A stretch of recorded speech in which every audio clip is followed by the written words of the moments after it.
Welcome to Digital Asset News. Take the top stories in cryptocurrency and digital assets and break them down to bite-sized pieces. So today, it is one of those days that is the usual for the cryptocurrency and digital asset market, where Bitcoin has taken a little bit of a correction of $10,000 over 24 hours. So the real question is, why did this happen? Was it because of a tweet from Elon Musk? Was it a massive outflow from F2 pool and mining pool based in China? Or was it because of the reopening of the Chinese markets? We're going to take a look at all three scenarios, and I'm going to tell you why it really doesn't matter. And actually, this is great news for dollar cost averagers. On top of that, we'll take a look at the old school entrepreneur.com, where they talked about JP Morgan said that Bitcoin would never go above 40,000, and we leave that in the dust. We'll also take a look at what is going on with crypto.com, or their coin, as it jumps up over 100% in less than 24 hours because of a token burn.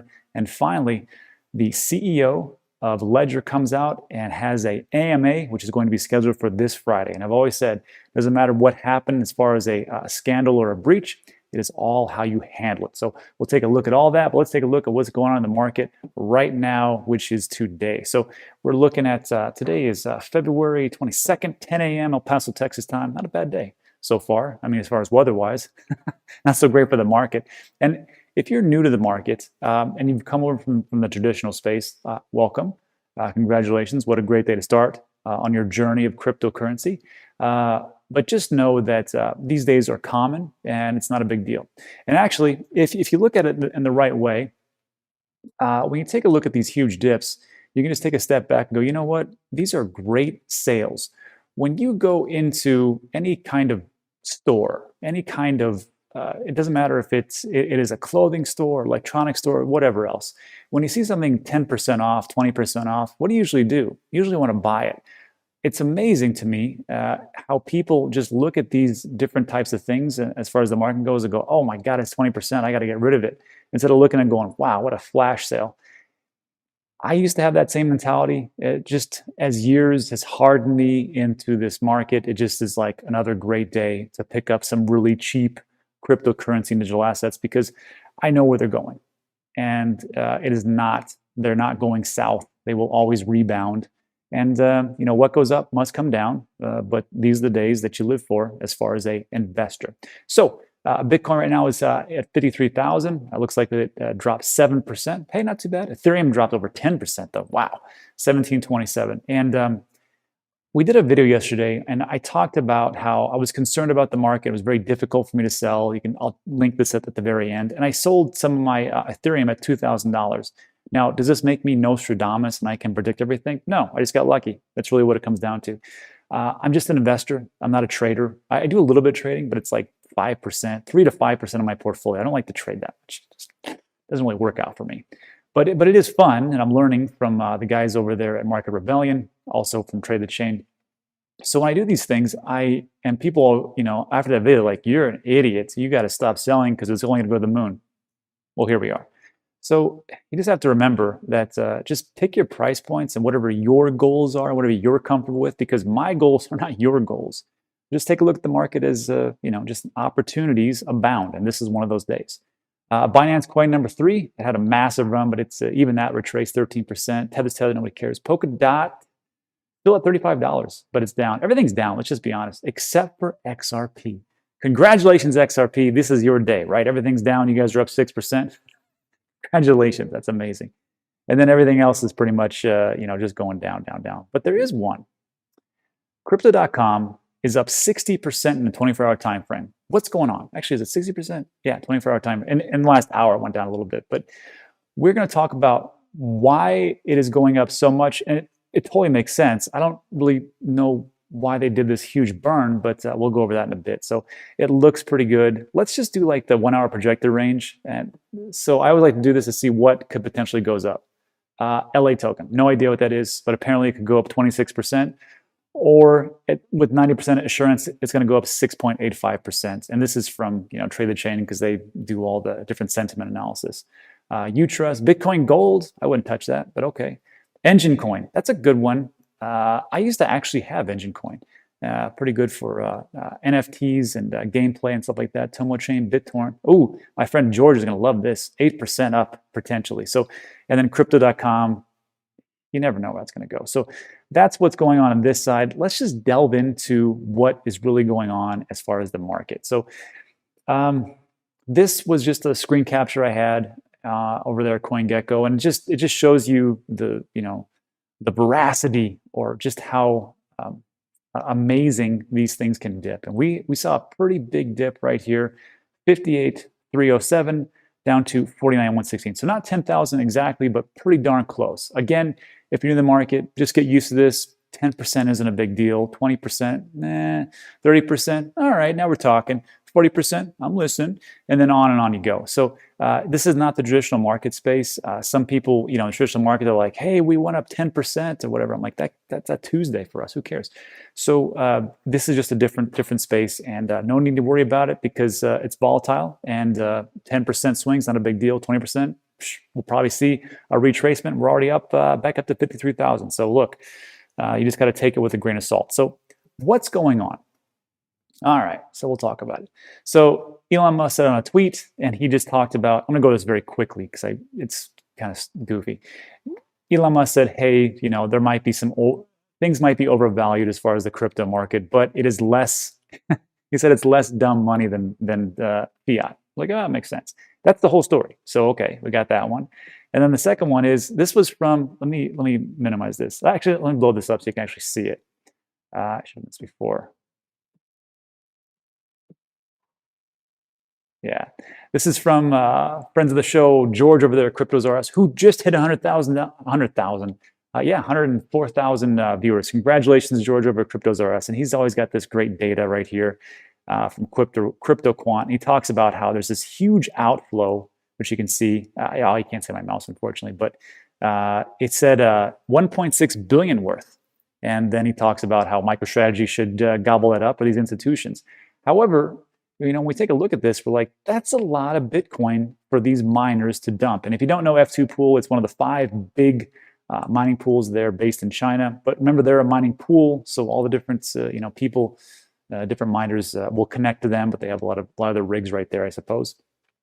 And they just dumped a ton of Bitcoin on the market, it is kind of odd, especially with what we talked about this weekend, as far as like Michael Saylor said that a lot of these mining pools could just borrow against the Bitcoin that they have and put it on the debt market, and then have this debt for 1, 3, 5 years, and let it ride. But for some reason, whatever the reason is, F2 Pool's like, nope, we want to get rid of this, and they put a ton of it out in the open market. So when people talk to me and they're like, hey, we're not going to see big retracements or something like that. This isn't a big retracement. It's like 7%, 8%. But I still think that we're going to have a bear market at some point. Nothing goes up forever. And just so you know, like these types of things, if people are always saying, well, the institutions are here, never going to go anywhere, never going to sell. Sure. I've heard that song and dance before, and we'll see what happens. I mean, to me, it only makes sense that things will just continue to go up. It made sense to me in 2017, 2018, 2019, 2020. But you have to let the world catch up to you at some point, because a lot of people just don't get it. I mean, heck, even the Motley Fool, who are supposed to be these geniuses for finance, they just like a week ago said, hey, we're going to buy 5 million of Bitcoin at 50 grand. Good job. So, I mean, with all these things that are going on, you just kind of have to take it with a grain of salt and go, all right. I just don't think that that much mass amount of Bitcoin, they can't, there's only so much they can gobble up. And once new people come in, like more retail like us, we might get a little bit scared and start to sell. That's why you're watching this channel. So I'm trying to just alleviate some of those fears and say, this is normal. It's no big deal. Next day, here we come. All right, so we have that part. And then, of course, there's another piece here. Somebody said, I just got a call from my Chinese friend. Looks like drop is due to reopening of the Chinese markets. Just a temporary sell-off. Sure. So you take all those 3 things together and you go, well, maybe it's this, or maybe it's this, maybe it's this. But I'm going to ask you a question right now. Who cares? Who cares what it is? I mean, does it really matter? Does it really matter, like, there was a reason for this or reason for that they sold off? Who cares? All you got to do is just sit back and look at this and go, what does this mean to me? So if you've been in for like more than a month, this isn't a big deal, because you're just like, okay, well, what happened is that it went down. I just told before I did this video, was telling my wife, I go, hey, just so you know, Bitcoin dumped a little bit and it's down 10,000, which means the entire market's down. So please make sure that you buy some crypto. Okay. She's like, okay. And then our big thing is we're not going to buy any more Bitcoin right now. We have our positions. But I told her, don't forget to buy Cardano. Don't forget to buy Voyager, or if you want to do some Polkadot, that type of thing. I go, but just make sure you buy something today. Okay. And that's it. So as a investor, these are the time that you have to live for, and just go, thanks for the gift. I really appreciate it. Now, if you're a trader and you just got wrecked because you're over leveraged and things like that, I can't help you on that one. But hey, there's just more days. That's why I'm not a big trader. I mean, I know there's a lot of people on the channel that love trading. I just can't do it. Just a little crazy for me. I just think, I'll just buy and hold. I'll hit my positions, and then when I want to cash out, I cash out. So again, not a big deal. This is just one of those days. Anyhow, let me know what you think in the comment section, and let's move on to our next piece, which really wasn't a next piece, just actually an add-on. I just want to remind you of all the naysayers out there, especially if you're new. What's the term? Haters gonna hate. Haters gonna hate, right? And this was from J.P. Morgan. If you've been here for a while, you know that Jamie Dimon was like, I will fire any trader or anybody who's under my employment who deals in Bitcoin or sells and trades Bitcoin. Meanwhile, they were mining it. I think they were secretly buying it too. So, here we are. And JP Morgan, this was like a month ago, they said, Bitcoin will never go above 40,000 again. Just can't really sustain it, right? Experts are funny because experts can only tell you what was. They can't tell you what will be. So when you look at these financial experts in the traditional markets, sure, it makes sense, right? But that's the traditional markets. And again, it's a little bit different. So just remember, when you're seeing all these naysayers and they say it's not going to happen, not going to happen, look at some of the past things they've said and look at how many times Bitcoin and cryptocurrency digital assets have died. And here we are. So just a little reminder, that's all. And next piece. So the next part here, I thought this was interesting. One of my vet friends sent me this email, goes, hey man, just so you know, this is what's going on with crypto.com, why it's up so much. So thanks, I appreciate it, man. So there's really just two things here. Crypto.com it's doing a lot of good things. It's an exchange. It has an app. People seem to love it. I can't get into it. I don't know. I just don't get into it. But people love it. I mean, people love crypto.com. So what they're doing right now, they have a max token supply for their Crow token, and it's 100 billion. And the CEO and powers that be said, you know what? We're going to burn 70 billion of that. And that's going to be right ahead of our mainnet launch, which will be March 31st. So they're going to get off the ERC20 token. They're going to go to their mainnet, which is always a good thing. If you've ever seen mainnet launches before, just know that usually the price runs up before the mainnet launch. And it's kind of like a couple of days or a day before. It usually dumps for a while. So if you're into that thing, that would be a good thing to chase. I'm not a chaser. I'm just an investor. So just be aware of that. But I thought it was interesting that they would burn 70 billion of their tokens and go, we're going to get away with that. And just stick with 30 billion. I think it's a smart move. That's a lot of tokens. That's a lot of tokens. So it's a pretty great move. It'll probably keep going up. If you're looking to invest into Crow, probably will be a time. Not financial advice, not a financial planner or advisor, but that is an option up to you. Just want to give it to you. And that is it for that piece. Let me know what you think in the comment section. Let's move on to our last piece, which is all about Ledger. So Ledger, Nano Ledger S and X and all those things, they are a fantastic product. They haven't been hacked. The actual device has never been hacked. It's been around for years and it works. What doesn't work so well are the actual websites and the API integrations that Ledger has done for when people actually have bought their Nano Ledgers. And the problem here is that they were hacked about, I want to say a month and a half ago. Check me in the comment section. But there was a data breach for a lot of personal information. And we're not talking about just your name. We're talking about your name, your phone number, your address. I mean, everything that you could think of. Social security thing, I believe. And it was a bad deal. And I said, I like Ledger, I like the company, but to me, they handle it very poorly, extremely poorly. And that's just how I see it. there was an old, and I talked about this before. There was an old story.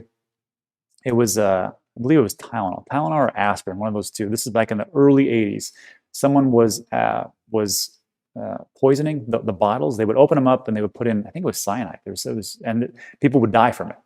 It's an awful story. Don't want to get into it. But what the company did is they said, hey, this is happening on our watch. This is what we're going to do. We're going to make tamper-proof resistant seals, cotton inside, so that if you open the bottle and there's any kind of tampering, throw those bottles away. And they got in front of it, and that's why that company is still around. So like with this situation, like with Ledger, I think they should have come out like hard, like in the very beginning, and just like start just pounding it. Like, this is what we're doing, this is what's going on. And they probably did. They probably said, well, we put a bunch of emails out on Twitter.